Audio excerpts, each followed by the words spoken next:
Hey, welcome to Long Distance Sisters. I'm Tori. I'm MacKenna. And I'm Serena. Come chat with us while we're far apart. Okay, let's get started. Welcome to Turtle Talk.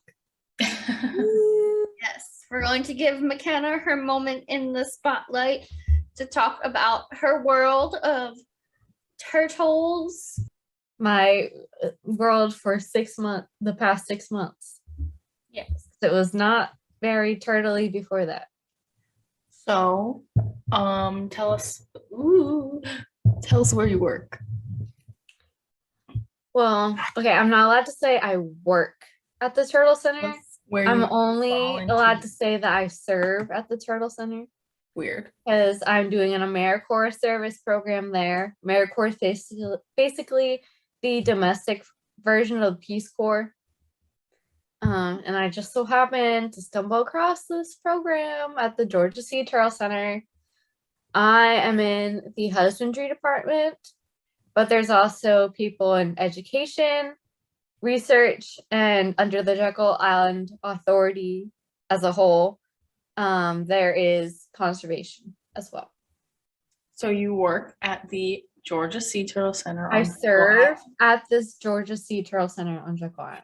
Okay, you have to say serve. They will come at you if you say work or you have a job. Tell them to come at me. I dare them. Come at me. No, they'll come at me, not That you. would mean they listen to this podcast. So Hey, I'm a donator. Okay. How'd you donate? patron. They had like a little game thing where you could drop a quarter in it. Thanks. So I also bought stuff. So I'm a donator. Tell them to come at me. I dare them. A donor? I'm not giving them an organ. She's a patron of the turtles. Well, first, what was the application like? Because it's AmeriCorps. You have to fill out an application. So what was the application like and what qualifications did you need to have in order to get this job? Because working with sea turtles is and I know you don't just work with sea turtles, but that's every kid's dream job. To go is usually Florida, but to go to work and live at the beach for a certain amount of time and just work with turtles that's not my major, and that's still my dream. But it's everyone's dream. So describe that application and qualifications. Most people heard about this from another person. Since I was already living in Georgia, I was looking at coastal Georgia employment websites and Hilton Head and stuff, Savannah, and so I decided to check out Jekyll Island. And the Georgia Sea Turtle Center is under the Jekyll Island Authority. So I went on their employment page. They had a Georgia Sea Turtle Center section, and I saw a bunch of different AmeriCorps program position listings. So I clicked on that. They asked for 3 letters of recommendation, which apparently this was possibly the first time they did this. But some people who applied toward the end, after they extended the application deadline, said that they didn't have to submit 3 letters of recommendation. But I did. I still got it done. The only requirement for any AmeriCorps position, including this one, is to have a high school diploma or a GED. Wow. And obviously for this, you gotta have passion for turtles or animals in general. But all of us who just came in, so there's a new group that is in orientation right now that are 6-month people. Mm-hmm. All of us at least have a bachelor's degree right now in biology, animal sciences, or some sort of field related to that, except for one person who's 30 years old and is kind of finding her way, has tried lots of different things. And then myself and then one of the new girls are the only people who currently have master's degrees as well. But when I interviewed for the job, they said that they really do look to take on green people, so people who are new to this field, and teach them what to do and when. And I've never had I volunteered at Georgia Aquarium, but that's mostly like interactions with guests. That's not actually caring for the animals. So there were some people who had like internships at aquariums who did get husbandry experience like that. But I've never had proper husbandry, like you clean the animals' homes, you feed them, you do all that taking care of them experience. So, and they still took me in because I had the passion for it. That's interesting that you can just have a high school diploma / GED and still get in with 3 letters of rec, but that's pretty normal for most applications now. Yeah. It probably comes down to like decision making. Like MacKenna is carrying out the tasks, but she's not deciding what tasks need carrying out. If that makes sense. Yeah, we AmeriCorps members don't get to decide what gets done. Oh, We can only be told what gets done, and sometimes they accept our suggestions, and then sometimes they're like, you shouldn't be giving suggestions, you're not a staff member. Mhm. It's just okay. So But that's like where the difference in qualification, like for PT too, it's like I could have an aide working under me, and what makes the difference is like I make the clinical decisions and they can carry them out, but they can't make the decision technically. Like, yes, they probably know just from experience, but that's just like the differing line in terms of what education you need versus what you can learn on the job. Yeah. And we only had one interview. It was over Zoom. And I actually had a joint interview. I was asked to interview for husbandry and research. So I did kind of a 2-in-1 thing, which was kind of awkward because they asked me like, which one would you prefer? Which kind of makes sense to ask. But they were also like, one will take place mostly indoors and the other will be mostly outdoors. Are you okay with that? And I said, I've worked indoors, I worked outdoors. I like both. I have no preference. Although, I mean, I didn't really have a preference. I really would have liked to do both. But I wouldn't have said if I had a preference for one or the other. Because I didn't want to make it sound like I really wanted this one job, but like the other one, like, no, thank you. Mhm. So like what is the mission of the Sea Turtle Center that you work at? That is a great question. You always want to say rescue, rehabilitation, release, but that's not actually ours. I think ours is something like conservation, rehabilitation, education. There's definitely conservation and education in there. Mhm. I mean, just like that general gist. Mhm. I don't remember the exact mission. And when you're saying education, you're kind of saying like educate the public, like spread awareness kind of a thing. Yes. And I guess by running programs like the AmeriCorps program, they're educating the youth of the field. Supposedly, yes. No, I feel I've learned a lot through this position. So what other animals does the center have? Because they don't just have sea turtles.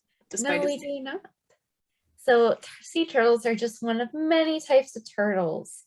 Tortoises are types of turtles. Terrapins are a type of turtle. So we have obviously sea turtles right now. So there are 7 species of sea turtles as a whole. We get 5 off the coast of Georgia, from smallest to largest. That is the Kempsfordly, the hawksbill, the loggerhead, the green sea turtle, and the leatherback turtle, which we would never have a leatherback in our care. They don't do well under human care, but those things are soft-shelled instead of hard-shelled, and they can get absolutely massive, like bigger than a basketball player. They're huge.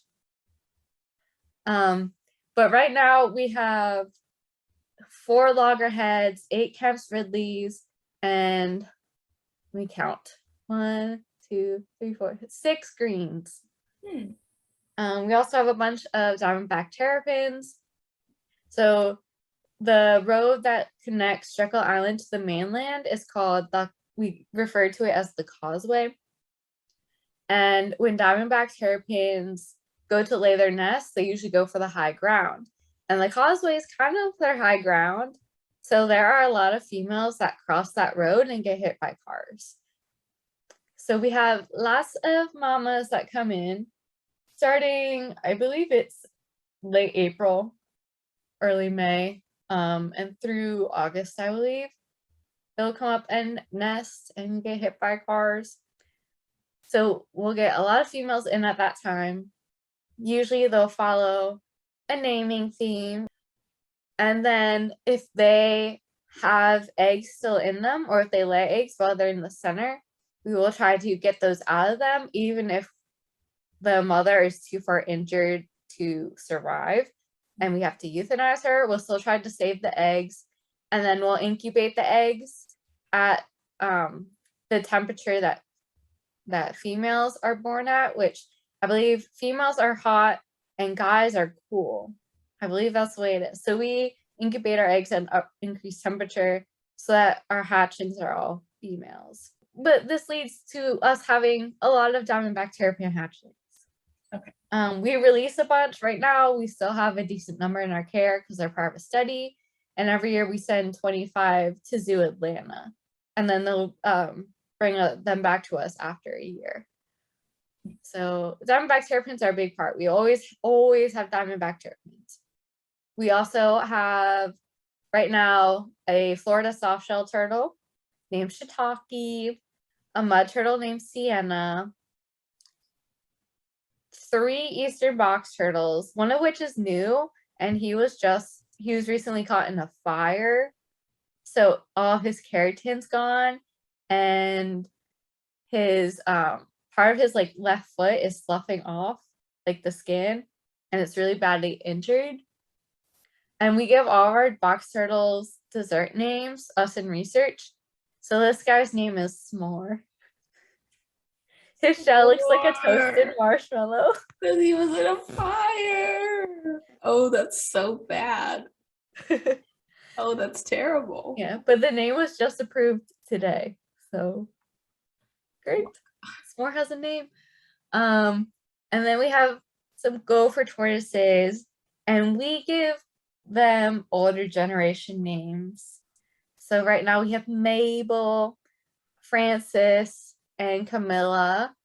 And we have a male, but he is unnamed. My favorite has been Francis. I should see Francis soon because we're going to recapture and see her wound, which the vet put fiberglass over, has healed. And then what else? What else do we have? Well, other than turtles, other reptiles we can get in, but we don't have right now, are snakes and alligators. Education has a snake. Education has Greta the corn snake. I've seen a few snakes come in. Like there's a 4-H center that has a gray rat snake who is coming in right now for like once every 3 days for an injection. And okay. And sometimes they'll come in and they'll put, I've seen them have eastern diamondback rattlesnakes that they were putting transmitters into or replacing transmitters in. I haven't seen the actual procedure take place, but yeah, I've seen those guys. And then we also have birds, mostly shorebirds and birds of prey. Right now, I believe we have 2 barred owls, I want to say. Barred owls come in a lot with some kind of eye issue, like usually a retina detachment or something. One time we got a hawk in that had like 3 bullets, like bam, bam, bam, right down the side of his body. And then we'll get pelicans in frequently, which tend not to do well in human care either, or at least in a rehabilitation setting. But at one point we had 3 pelicans doing great all at once. And then we have a laughing gull right now, which, fun fact, there's no such species as a seagull. Whenever people say there's a seagull, it's usually just some kind of specific gull species, like laughing gull or ring-billed gull, or a tern. Franklin. Sorry, let me just take out my field guide to birds. We had a woodpecker named Woody for a while. We had a duck named Quackers. They can be sweethearts. Some of them. They can either be an absolute sweetheart or an absolute brat. Okay, if you're watching the YouTube video, you see that cut on my arm, that's from our goal. Oh, Did you see it, Serena? You what were kind looking of goal at it. was it? A laughing goal. A laughing goal. Probably laughing after he did that to me. Oh, I see it. Because he's in with bumblefoot, which is, so he has infected feet from walking on surfaces that aren't really natural for them to walk on. So he was found in a Publix parking lot. So his feet are nastily infected, and he has to come in every day to get new booties to wrap his feet. Not actual booties, it's just vet wrap and stuff. A lot of times we don't have the best facilities to house and take care of birds. So a lot of times we'll transfer our birds up to the Avian Conservation Center, which is just on the other side of the border in South Carolina. What's the process of like dawn patrol and how you decide if you're going to keep or rescue hatchlings? Okay, so I have been able to volunteer with Dawn Patrol twice. Their season ended in October, and I only got here in September, and I was figuring out my way the first month. But I volunteered with them twice. I met with them, I think at 6 a.m. at the Sea Turtle Center, or 6:30, early. Okay, too early for me. But it was all worth it because we went out on the beach in a UTV, which is basically like a utility version of a golf cart. And we patrolled the beaches looking for any like maybe illegal campsites or something, but also to look at all the nests. And there were 128 nests laid on Jekyll this year. They were all loggerhead nests. Sometimes we'll get a green. We just drive up and down. We see if there are any tracks leading from any of the nest sites, and all the nest sites are labeled. If they haven't hatched yet, the sign will be out facing the ocean. If they have been hatched, the sign is turned around. But sometimes the public is like, oh no, they can't see the sign, and they turn it back around. And then it confuses the researcher. So please don't touch that kind of stuff, guys. But yeah, we'll look for tracks. And then I believe it's usually between 40 and 60 days after a nest is laid. That's when it usually hatches. And the general rule of thumb, unless like the DNR, Department of Natural Resources person who's in charge of sea turtles says otherwise, at day 70, we will inventory the nest, excavate it if it hasn't been hatched yet. Because usually that means there's something that went wrong and it's just not going to happen. And they'll try to figure out why and count the number of eggs. I actually had to do that once this year. And it smelled nasty. Well, not that bad. They made it sound worse than it actually was. And then anytime a nest does hatch, not like obviously most of the sea turtles will come out together, but there will be ones that kind of stay behind and come out later.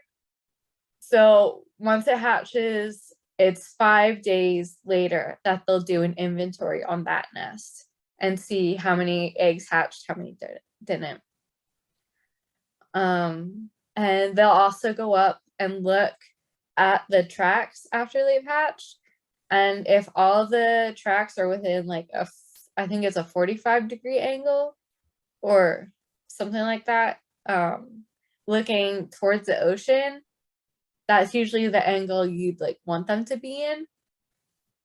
And if it's outside of that, the hatchling was either misoriented, so maybe misguided by artificial light, which is why you might see stuff like turtle lights or using red lights by the ocean, because sea turtle hatchlings are guided by moonlight. So if there's another kind of light around to distract them, then they might think, oh, that's the way I should be going.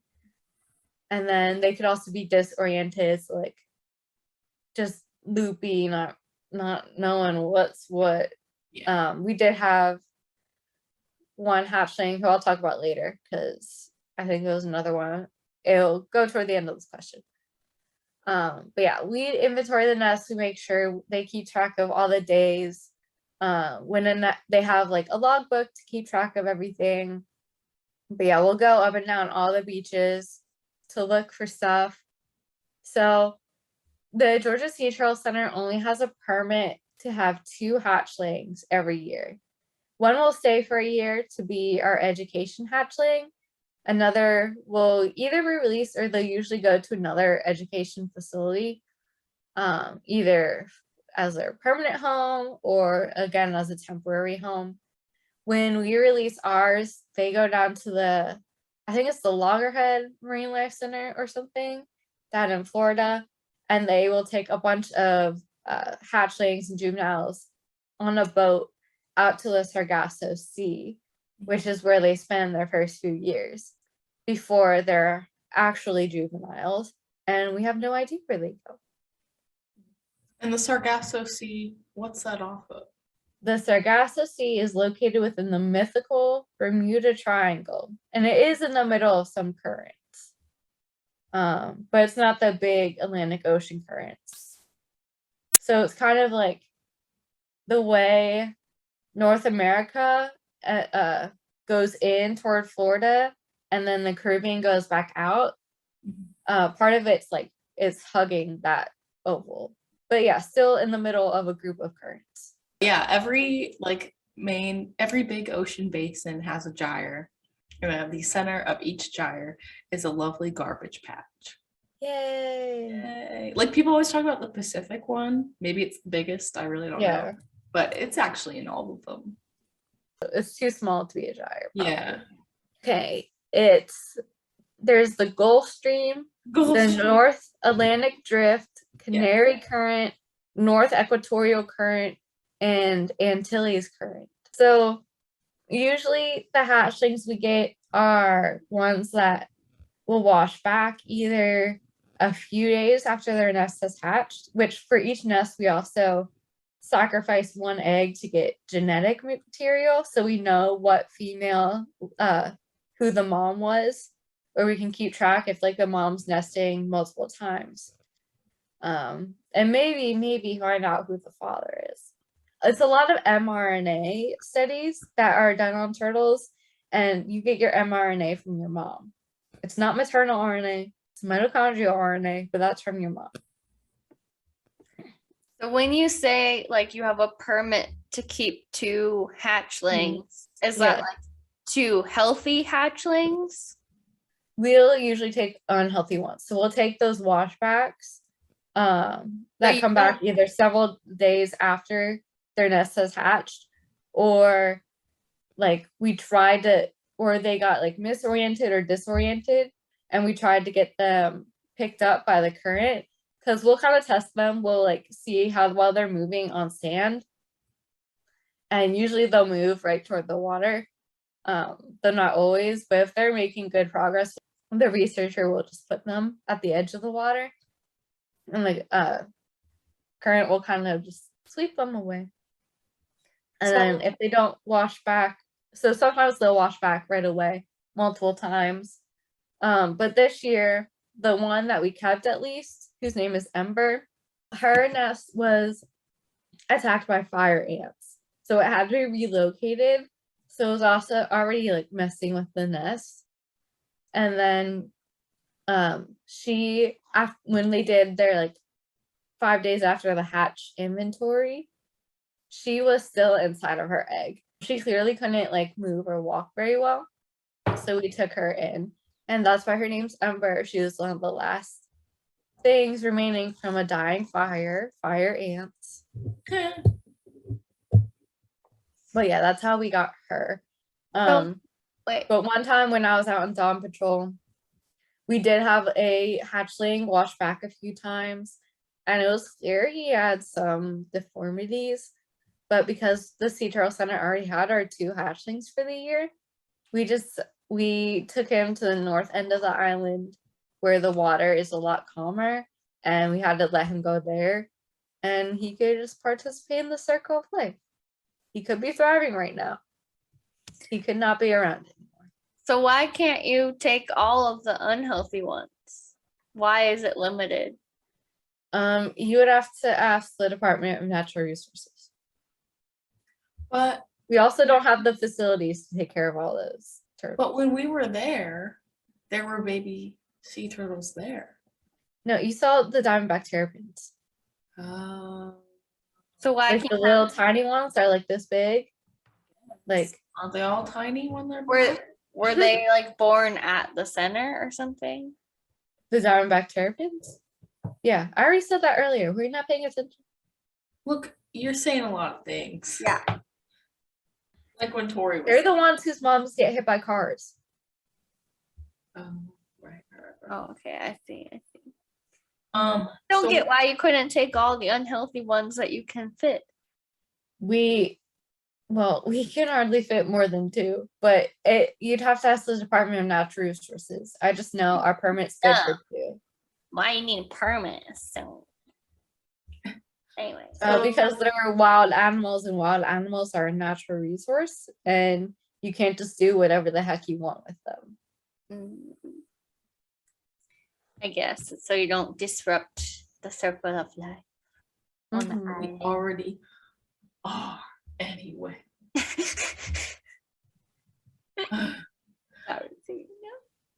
And I watched like a seminar today really explaining it. Well, it didn't really explain it, but touched on a detail I thought was very interesting.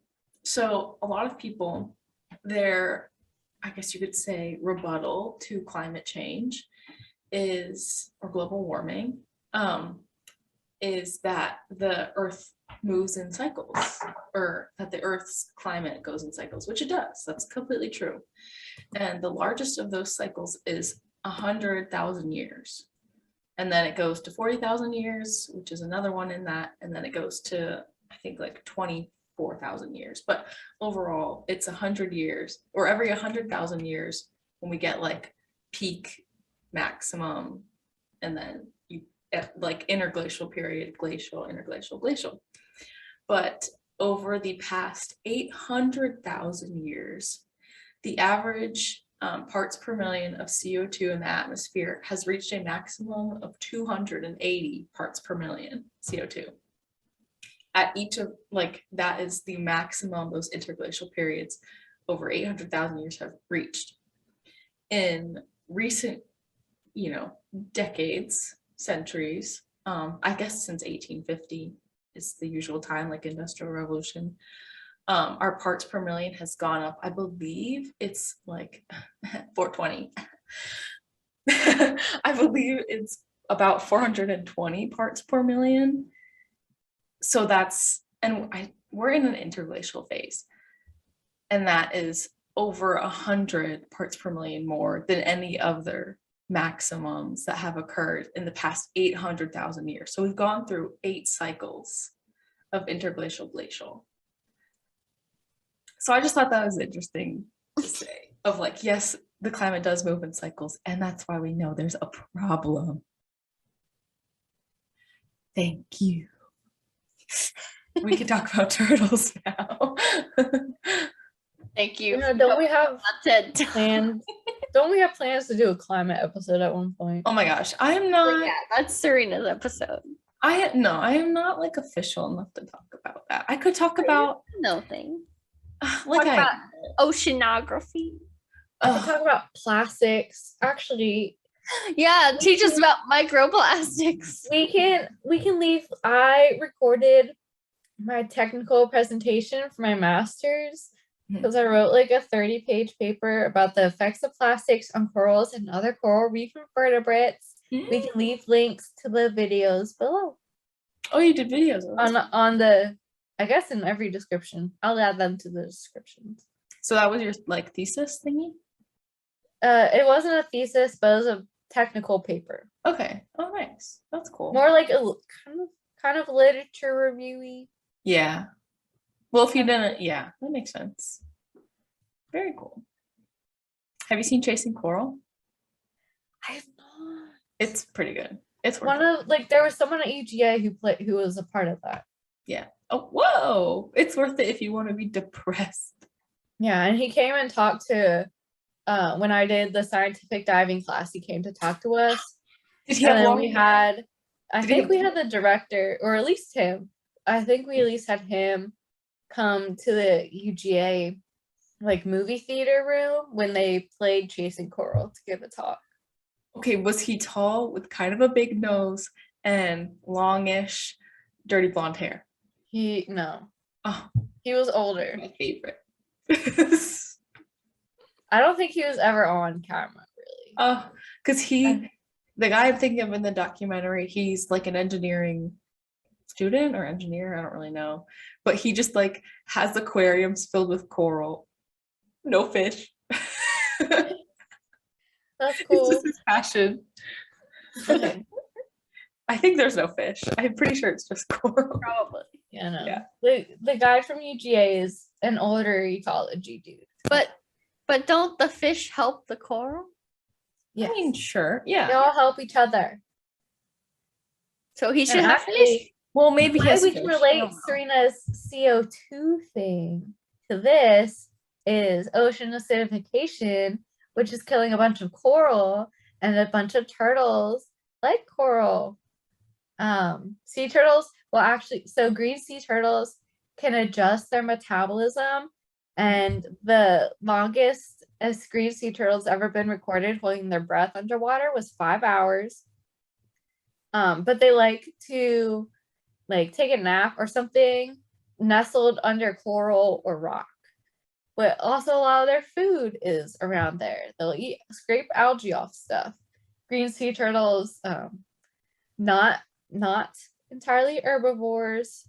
They are opportunistic omnivores, so they will eat seafood if it's around and they're hungry. They'll eat it.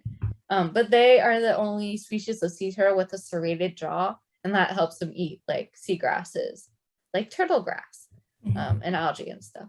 Yeah. And ocean acidification is when, so the ocean, and I'm sure MacKenna knows about this because she did a whole project on it, but the ocean and the atmosphere exchange gases between them. So the ocean takes up 1/2 of the carbon that gets released into the atmosphere, and taking in that carbon into the ocean, or that CO2 into the ocean, some sort of chemical reactions occur. And it decreases the pH of the ocean, making it more acidic. And since a lot of corals and then marine like diatoms, I believe, they are made out of calcium carbonate, which breaks down when exposed to acids. So that's why like and these are like the majority of ocean life is in these really tiny microorganisms. And like, Yes, what were we talking about? Turtles? turtles. Okay, so they're vulnerable to ocean acidification, climate change. What other injuries do you like usually get? Because I know there were some like weird ones that you want to think of. Okay. Well, 40% of our sea turtles are coming because of boat strikes. Right now, one of our loggerheads, Jeannie, like the whole top of her nasal cavity was chopped off. So you can kind of see inside of it, but it's good enough to be released as soon as she's not anemic, which 24% was her packed cell volume, so like red blood cell volume, and 25% is the minimum of like the considered good range, with like 25 to 35%. 35-40%, depending on the person. So we're hoping the next few are good too, so hopefully Jamie can be released soon. And then we have Bandit, who is actually non-releasable. We can only keep turtles for up to 2 years. Bandit has been with us a bit over 10 months at this point, but he was hit by a boat. His rear fins are paralyzed, which doesn't make it, that's not what makes him non-releasable.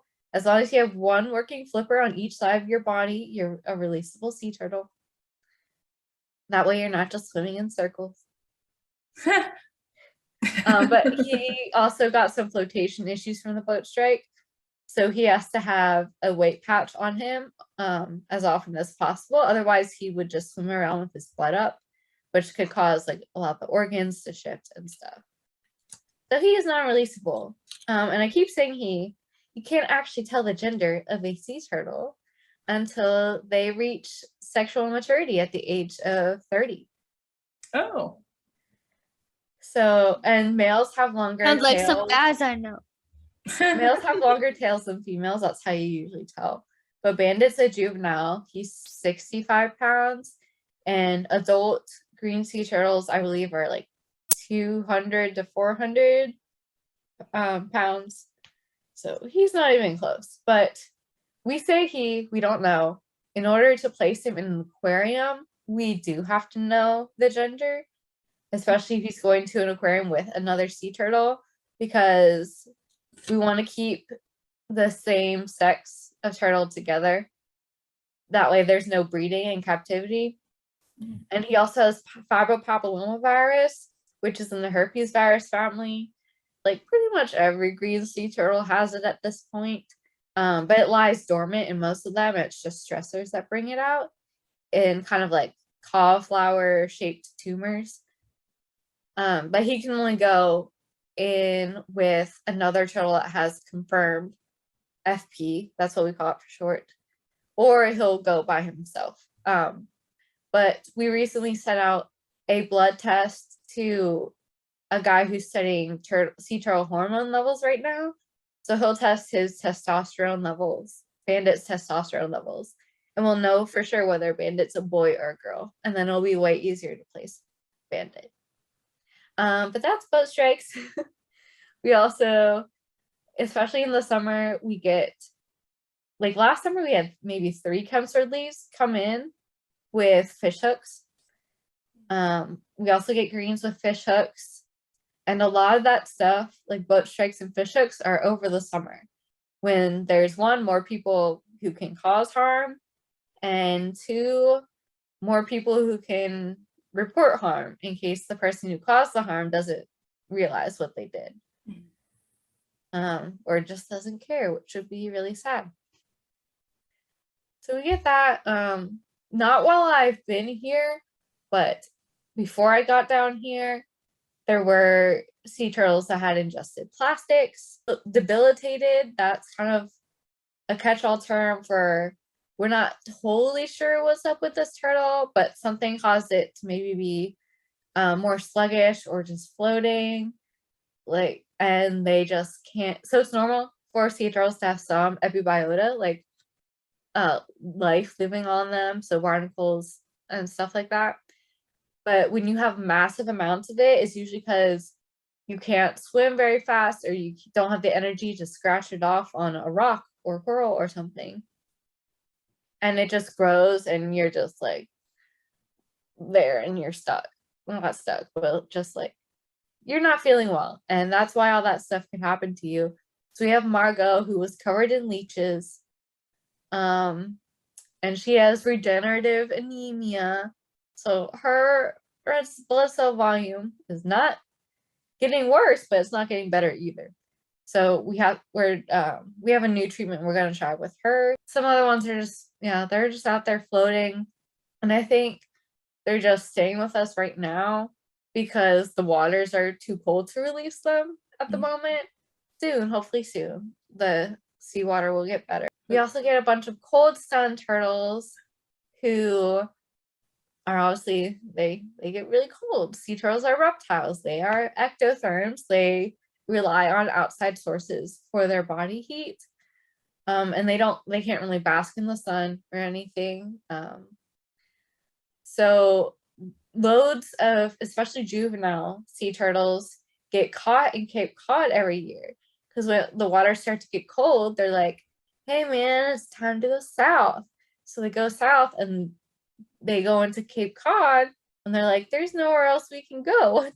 So they get cold shock, and then they that causes them to float. And then they'll get washed ashore. And obviously, it's well known that this happens. It happens to hundreds, sometimes over 1,000 turtles every year. I think this year was over 1,000. But so the New England Aquarium has volunteers that go up and down the beaches of Cape Cod, looking for those turtles that have washed ashore. Obviously, the New England Aquarium can't take care of that many sea turtles.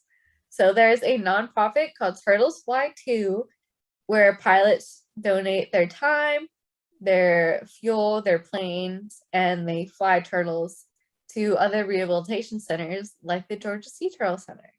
So this year we got in 11 sea turtles. One was not able to make it because New England Aquarium got so many turtles so fast they weren't able to stabilize all the turtles before they sent them to us. So that one passed away, but the other 10 are still alive. We still have them.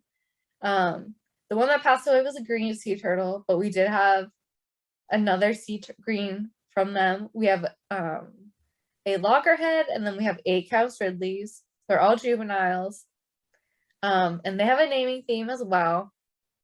This year it was like types of trees, or types of wood, actually.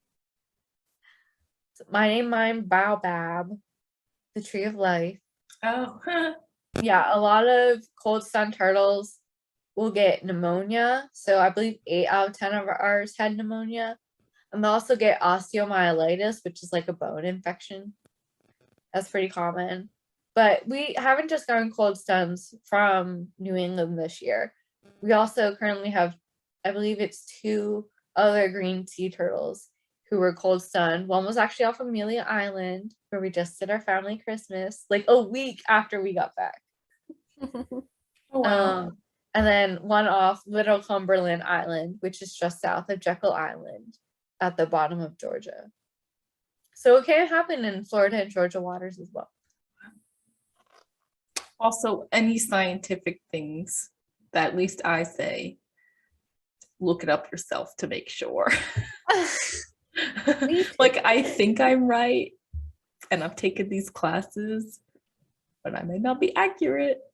I mean, we're not calling ourselves a textbook. We're just people chatting. We're just chatting. Yeah. If you're you curious, feel like something I'm saying sounds sketchy, feel free to look it up. Feel free to leave a comment.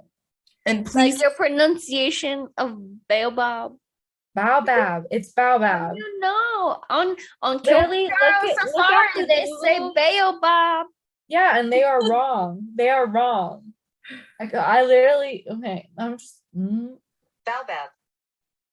Baobab. Is that just Google though? How do we know she's True, pronouncing? you can't trust her. Baobab. but some people can't pronounce that the center. There's one girl who says bebop. Bebop. Or beep beep. But also, if you want to look up this information for yourself, don't just be looking up regular websites with Wikipedia and have .com at the end. Go to a .org.edu, go to Google Scholar and find a reputable article. A journal. Peer-reviewed journal. From a Don't- peer-reviewed- Don't Scientific journals, ladies and gents and non-binary bros. okay. That's a new one.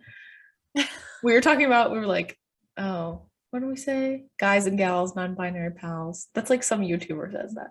Well, I was with my advisor today and we were talking about, just my thesis. And we were like, just an undergrad thesis, only 1 semester. It's not a big deal. Oh, well, we looked up. We were like, is there any evidence of volcanism in New England like today? Like, we know there's been volcanism in the past. It's the Granite State in New Hampshire. But is there any now? And like, we had all these articles from like USA Today, Fox, probably CNN also, like all just major news outlets being like, super volcano forming underneath New England. And we were like, no, wait a second. That's not exactly accurate, but I have to read that article and I will report back. Like where these people are, not the like USA Today article, like the actual research article. Like, are they just saying like, we found a weird anomaly, or there's definitely a volcano under there? Like, So, are you gonna click those articles and look to see if they list their sources? And Oh, then those yeah. sources? Well, they like quote the researcher in it, and my professor was like, "Oh, I know him." And he like said something in like very layman's terms, like, we saw something hot moving up, like something very simple like that for the people to understand. Like instead of being like, we saw a temperature anomaly, the researcher said something very basic in layman's terms instead of using the act, but that's for the general public to understand, so it makes sense. But yeah, But then the general public may have misunderstood it. yes, then the general public misunderstand things. But I have to read the article. Maybe there is a super volcano. I don't know. I have to get my sources. I'm not just gonna say no. That'd be kind of sick. You'd have a job. It's updated. I'd have a job. So what can people do to help turtles in general, but then also the center? I guess you can donate to the center, but what can people do to help turtles every day? Wow, I'm so glad you asked. Reduce single-use plastics. Yay. So get reusable straws, reusable utensils, reusable, well, I mean, this isn't plastic, but reusable tissues. Reusable grocery bags are really big because a lot of turtles like to eat jellyfish, and a plastic bag looks a lot like a jellyfish. Mhm. And then sea turtles have, when they swallow them, they have these things that line like down to their stomach called esophageal papillae that allows them to like get the water out when they're eating something and keep the food in. So they can't get that plastic bag out once it's in there. They can't. Like they're either gonna pass it or it's just gonna take up room in their stomach and give them false signals that they're full when they're not full. Mhm. So then they don't eat as much or they don't eat at all. Mhm. Which is Oh. sad. One of my Sad. most recent pet peeves is so you know how like is Tori cut out or is she just bored? Oh, She's bored. well, one of my most recent pet peeves is you know how like Starbucks and maybe other places, I don't know, do the sippy cup lids, Mhm. and then people take a straw and put it in the sippy cup hole, and it's like, I know. I'm Like, like, what's the doesn't- point? people. Doesn't Starbucks have paper straws now everywhere? Oh, I don't know. I thought that was an everywhere thing now. Maybe it's a goal that they're working towards, Maybe. but I don't know. I feel like people are gonna get really mad about that. And I get like some people have to use straws for Mhm. specific purposes. That's totally fine. But like the sippy cup lid already uses more plastic than the regular lid and straw combo from before used. But the thing is, the sippy cup lid can be recycled Mhm. pretty much anywhere that takes plastics, but plastic straws can't. Yes. Yes. So that leads me to another thing. But bitches check with aren't your- recycling. Check with your local recycling center, like whoever picks up your recycling, and see if they take the hefty energy bag. Because you can recycle a lot more usually non-recyclable stuff like plastic straws and plastic utensils in those. So see if they take them, and then you'll have to buy those energy bags yourself at your grocery store where they keep trash bags and stuff. Mhm. Yeah, see about that. A lot of grocery stores have out front a place to return plastic shopping bags. And Target. Yeah. Mhm. And Target like also. other like some other plastic bags that say like store drop off only, like Mhm. some Amazon packages, and like the plastic sleeves that loaves of bread come in. Yeah. Or I know Publix, you could recycle your styrofoam egg cartons. Like you just take them back to the store and they have a whole thing for it, and then they pack it Yeah. up and send it away.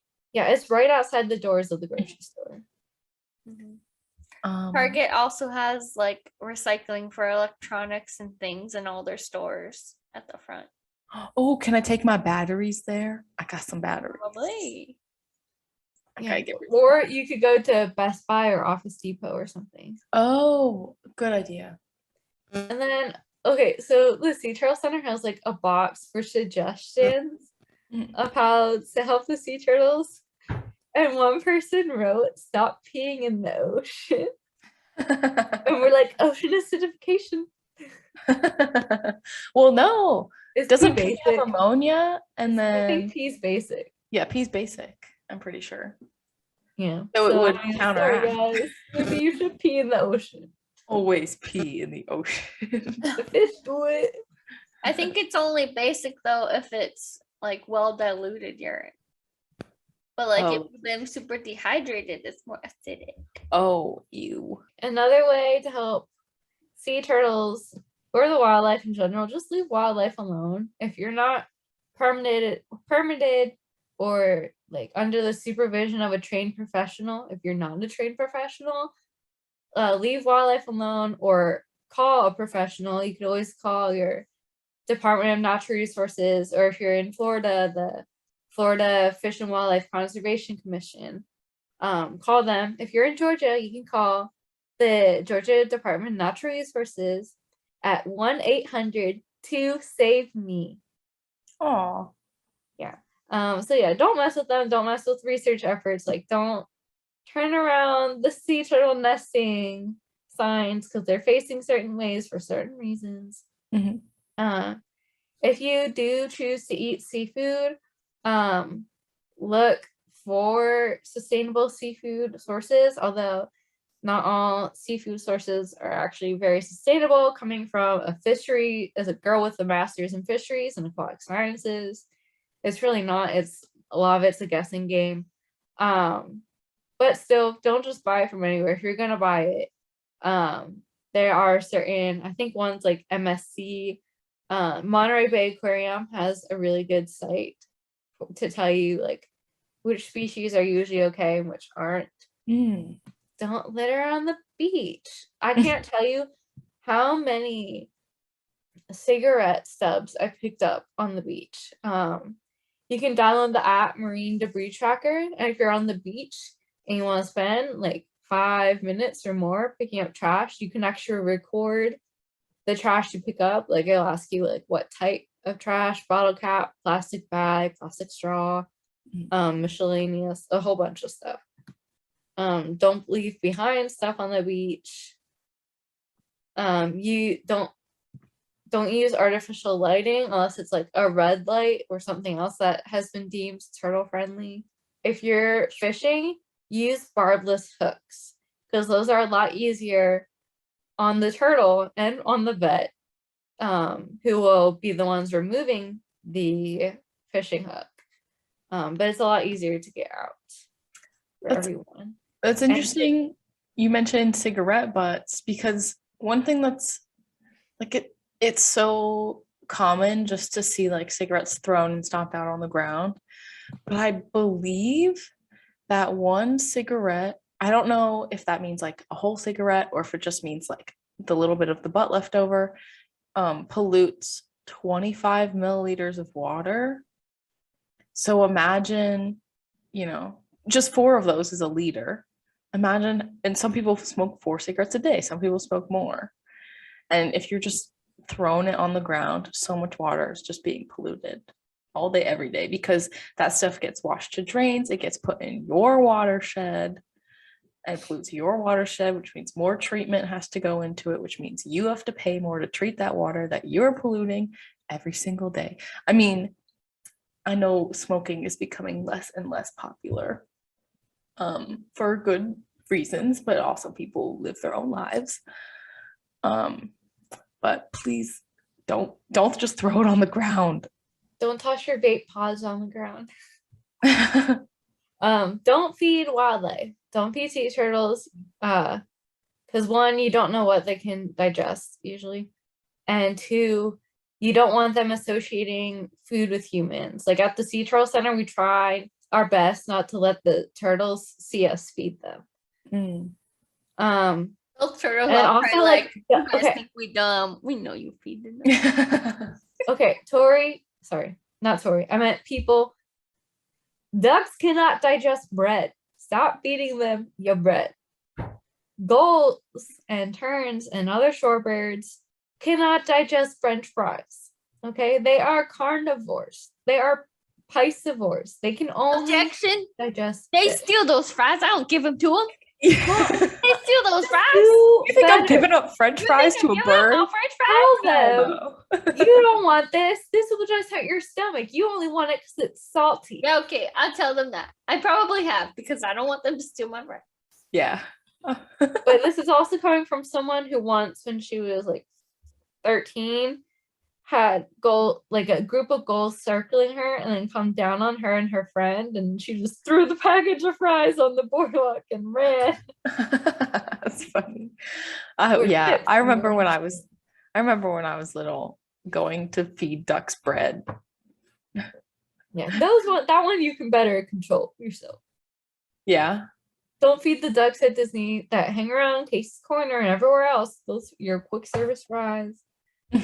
They can't digest it, guys. You're only hurting them. Everybody loves bread. I wish but some someone people looked out can't for digest humans this way. We only hurting ourselves too by eating it.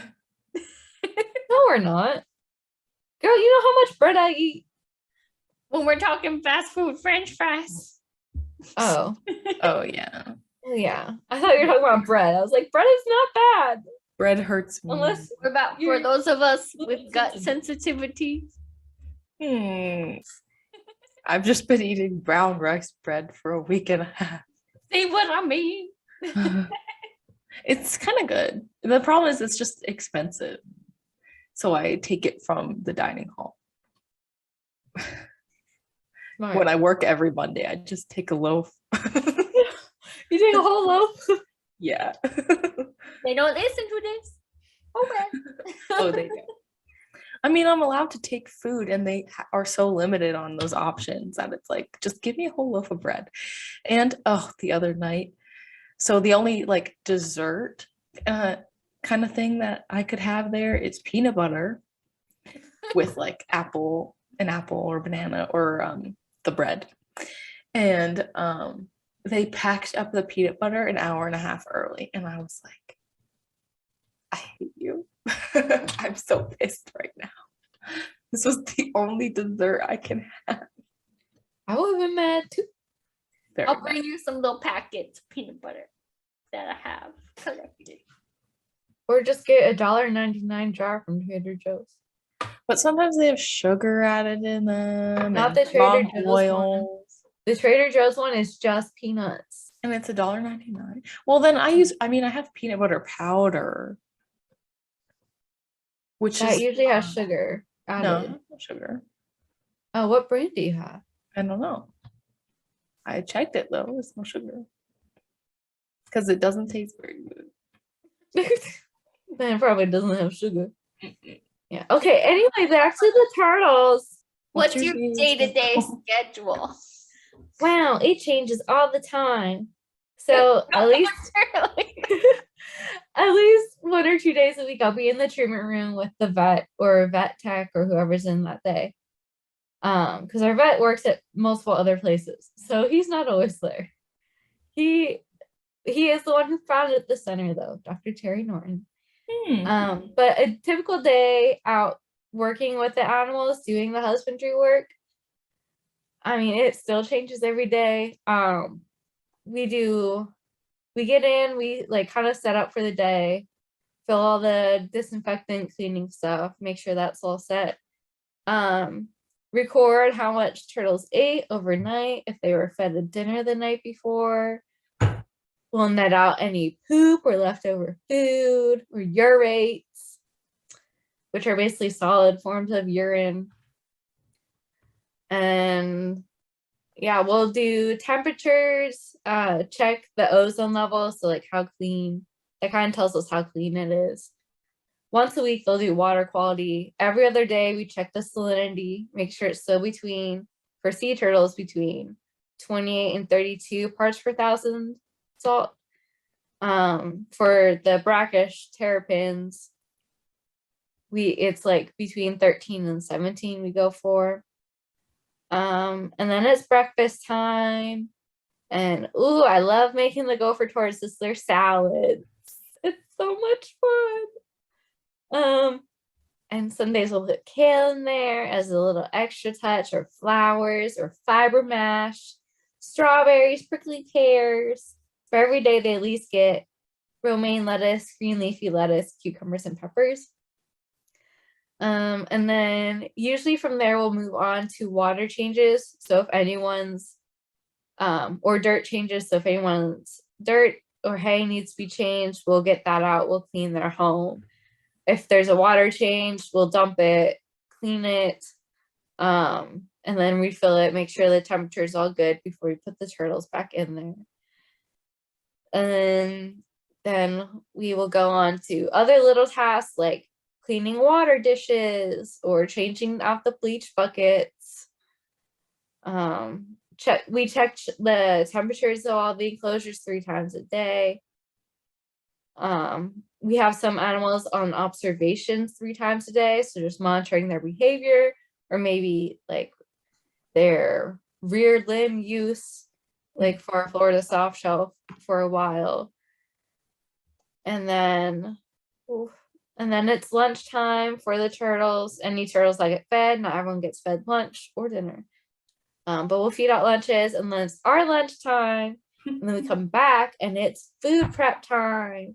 So one person will prep the seafood and the gel, multivitamin gel that we formulated with the company Missouri. I say we, the Georgia Sea Turtle Center, made with the company Missouri that does a lot of other vitamins for animals. So one person will do that. Another will prep the box turtle diets, which they get like dog food, veggies, and fruit. Like Little Caesars kind of dog food, like that's honestly grosser than the fish. But they eat it, and then we skin and cut up a little baby rat for them too. And that's rat prep. Because they eat little mice and stuff, so we still get them, and sometimes that's all that they eat off their plate, so they like it. And if we have any like barred owls or raptors or whatever, we also usually cut up like a rat. Sometimes the like vultures are good about eating rats whole, but we won't give it to them whole straight away. We go from giving them like muscle and viscera to muscle, viscera, and small bones like rib bones, and then just any pieces, and this is all without fur, and then we'll move on to fur.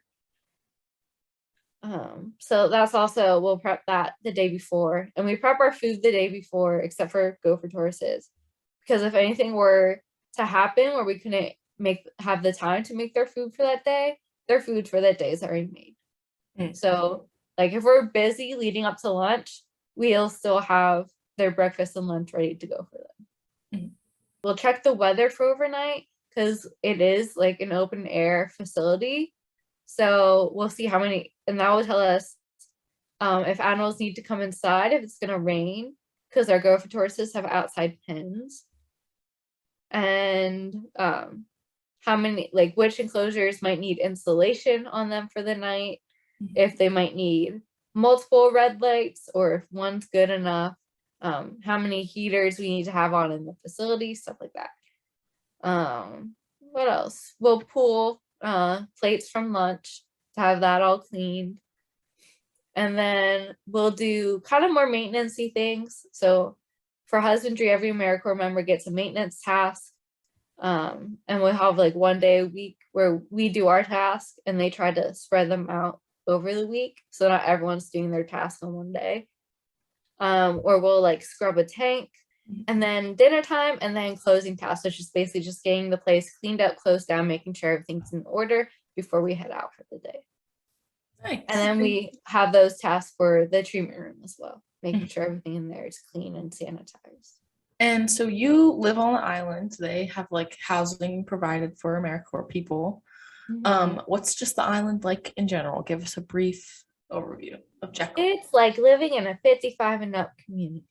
There are a lot of older people here.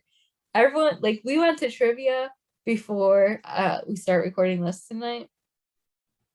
And everyone knows it's us when we walk in. Everyone's like, hey, it's the Turtle Center people. And they have a pretty good chance of guessing you if we'd only been there for like 2 weeks. Like, oh, you must work at the Turtle Center. You're young. It's a group of young people. But yeah, a lot of them are retired or getting close to that age. This is so hard for me, but I live over 30 minutes from a grocery store. Oh, that is rough.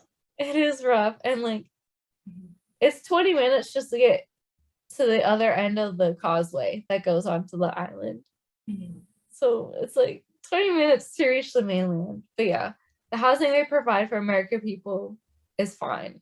It's a good deal. It's $200 a month. And they pay for all the maintenance stuff, water, gas, everything. Living on the island, I mean, obviously you get really pretty views. One side of the island has like a river and a marsh, and the other side is the ocean. So you can kind of choose your view. I don't really get out there that much though. Like I drive by the marsh every day on the way to work, and yeah, it's really pretty.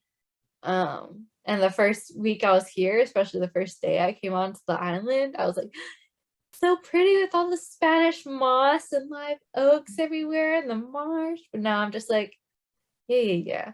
And that's how I am with the sea turtles now. Like I was thinking about it earlier today at work. I was like, when a sea turtle just like splashed me out of nowhere, I was just like, oh, it happened again. A sea turtle splashed me, whatever.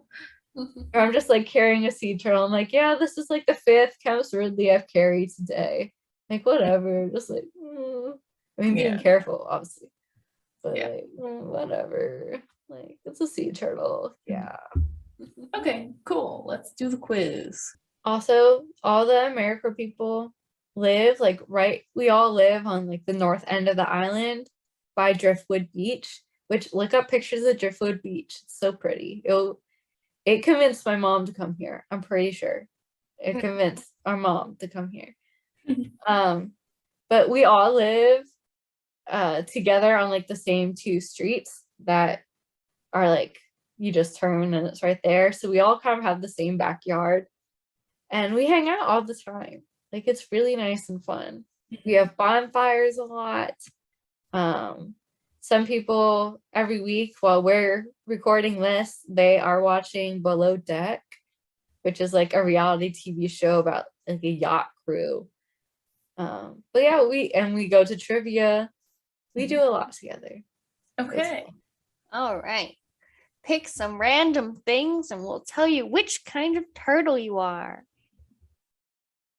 Choose a popular brand. Apple, Coca-Cola, Betty Crocker, Nike.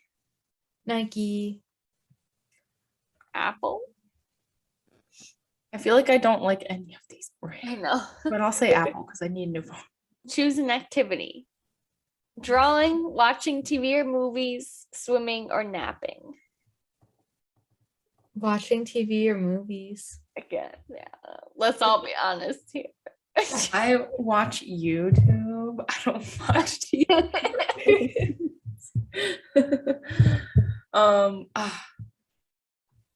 I just want to go swimming in warm water. I just want to swim. Visit me. Come hop in a turtle's tank. MacKenna lives near the beach, not you. We keep it between 75 and 80 degrees for the sea turtles. Ew, you want me to swim in their tanks? Yeah. Ew, they're gonna bite me. I don't recommend it, but Yeah. you could. No, you couldn't. They wouldn't let you. Unless you were looking getting at- Margot, or Jeannie, the adult loggerheads, out for us. No. All right. Which you could do if you become a seasonal park ranger and say, hey, if I can ever help out with Turtle Center stuff. I don't want to be a park ranger. Just I don't want to have to wear fun. like pants or those. I think they're also hiring summer like seasonal people for the education part of the Sea Turtle Center. I can send you that link too. Yeah. Send it over, girl. Okay, go toward. Choose some cereal. Fruit Loops, Frosted Flakes, Cocoa Pebbles, or Lucky Charms, but just the marshmallow? Fruit Loops. I'm gonna go Fruit Loops too. Which, I'm if gonna you Lucky like Charms. this, if you like the smell of Fruit Loops, lavender and vanilla essential oils. I use like 3 drops of lemongrass and 2 drops of lavender, and it smells like Fruit Loops. Okay, it smells really good. Right. Choose an aquatic animal. Whale, dolphin, manatee, or shark? Manatee, manatee. Dolphin. Shark. I knew it. Choose a singer. Adele, Lana Del Rey, Miley Cyrus, or Justin Bieber? Why is there not Taylor Swift? I don't get it. I don't know. I Adele. have Adele. Don't listen to anyone. Oh, jinx, Tori. I'm gonna Give choose me a Miley Cyrus. smile. I'm What'd gonna you choose, say, Serena? I'm choosing Miley Cyrus because her version of Jolene is really good. It is really good. That I was between her and Adele. Yeah. And she recently sang it with her sister Noah. Oh my God, Noah did fantastic. She goes, Jolene, and it was so good. Choose a scent. Lavender, cotton, bacon, or coffee? Despite what I said earlier, I actually hate the scent of lavender. I'm gonna go with cotton. Cotton. I hate the other 3 smells. I only like cotton. Well, like I I like the smell of coffee, but I don't like the smell of artificial coffee, like a coffee candle. I like the linen-y or the lemony scents. I like linen and lemon. That's my scent. And apple. I'm just gonna go coffee. I Like, guess I like the smell of bacon, but I don't want a bacon candle. So, Mhm. I don't think it was asking you what scent of candle you want. but it's asking a scent. Yeah, like the scent of bacon I don't waking need you up in the bacon. morning. Choose a meal. Chicken and potatoes, baked macaroni and cheese, tacos, or deep dish pizza. None of the above. I want deep dish pizza because I've never had it. How do you know you like it? Well, because tacos are never enough, first of all. Baked mac and cheese loses its like creaminess, and chicken and potatoes is very regular. Tacos for me. Do you think I could put chicken and potatoes, but mean vegan chicken and potatoes? Yes. Then I would do think it's that. The vibe of chicken and potato. It's so comforting. Choose a holiday. Christmas, New Year's, Thanksgiving, or my birthday. Christmas. My birthday is a holiday, so I'm gonna choose my birthday. I was born on Pi Day, PI 3.14. I'm gonna choose my birthday. And it's coming up. I'm so excited. What is it in Australia? Isn't it July 27th? Because the fraction's like 27 over 7. So the 27th of July. I don't know. All I know, my Something birthday like was that. not Pi Day in Australia. Because they do reverse dates, yeah. Or it's probably more correct.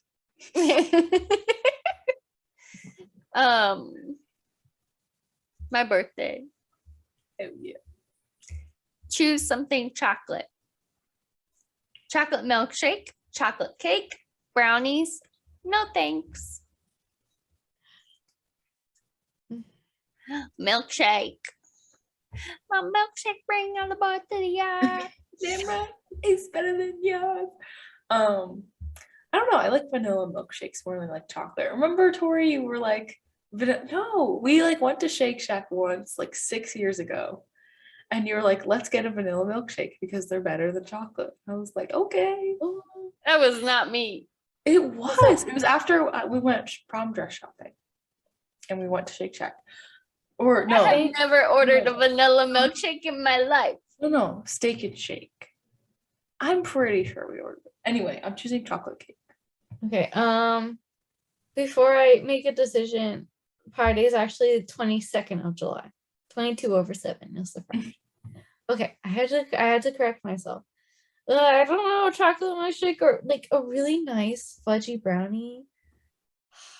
I think I'm gonna go with the milkshake. Lastly, choose a color combination. We have a pink and orange, a turquoise and navy, a bright blue and bright green, and a yellow and gray. I'm gonna go pink and orange. Bright blue and bright green. I'm gonna do the blues. Oh, I'm a painted turtle. I got painted turtle too. I got a tortoise. Aw. Maybe from the chicken and potatoes. Wait, why? Oh my gosh, Why wait, did Tori and I get the same thing? MacKenna, I think it Yeah. was Jordan who told me he stayed at an Airbnb and there was a tortoise. Well, I follow one of the rehabilitation technicians at the Sea Turtle Center told me about because I recently, obviously when we started this, I started our TikTok. And then I started my own personal TikTok like 2 weeks ago. But Tiptoe the tortoise on TikTok, you guys. He's so cute. so cute. I love him. Oh my yes. God. I He's the would- one who just like has a whole backyard like to himself, Yeah, right? yeah.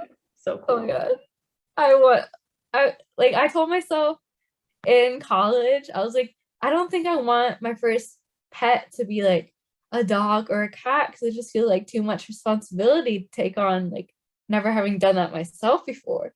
So I think I would do a turtle. And now I know how to take care of turtles. But I also know there are a lot of turtles that aren't allowed to be pets. Yeah. And that still seems like a big responsibility. Like you have to maintain that whole backyard and feed them constantly, clean them. Yeah, for that tortoise, but They don't need supervision like a dog. But if you had like, I don't know, some smaller turtle that people are allowed to keep for pets in your respective states, you wouldn't need to give them the whole backyard. True. Just have them have a yard, a private yard where they can take walks. Because we do take our turtles on physical therapy walks. Sometimes it's to actually monitor how well they're using their legs. But other times, it's just so they can get outside, get some zoomies out. Or if sometimes the box turtles like to burrow in pine straw instead of walking, which is also cute. Cool. All right. Well, thanks for listening. Hopefully you found this enjoyable. Tell us if you've ever been to Jekyll, if you've ever experienced an encounter with a turtle or tortoise. Yeah, or have any other like sea turtle centers that you've been to that you really liked? Because maybe I'll go check them out. If you visit the island, you may be able to see MacKenna. Yeah, before August, the end of August. Yeah.